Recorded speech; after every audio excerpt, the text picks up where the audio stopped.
Македонија не се откажала од цар Самуил и не се согласила тој да биде прогласен за бугарин. Ко-председавачот на историската комисија академик Драги Георгиев тврди дека тоа што било објавено во јавноста во врска со договорот за Самуил е неточно, односно лага.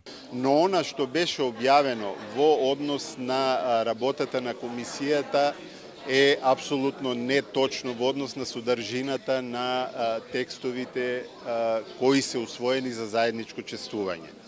Тоа е не знам од каде е измислена тие конструкции таму, меѓутоа апсолутно не е точно она што е наведено во некои медиуми со она што е усвоено од страна на самата комисија за заедничко чествување на цар Самуил. Георгиев исто така демантира дека комисиите постигнале договор да се стават или менуваат надписите на споменици, спомен обележја и тврдини, алудирајќи на информациите дека има договор да се стави посебна табла на Самуиловата тврдина во Охрид. Комисијата никогаш не усогласувала текстови за да бидат тие ставени на различни споменични обележја, споменици или тврдини.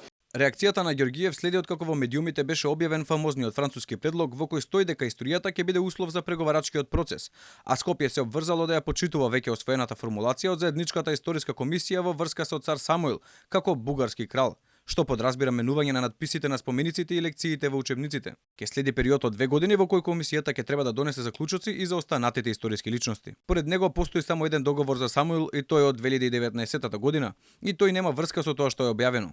Георгиев предупредува дека историската комисија не може да биде дел од политичките преговори, како што тоа го предвидува францускиот предлог. Работата на комисијата е поставена на многу високо ниво, поставена е таму каде што не е местото и сметам дека тоа ќе ја оневозможи работата на комисијата. За сега останува нејасно дали државниот врв ќе ги послуша предупредувањата на научната јавност и ќе го одбие предлогот на Макрон.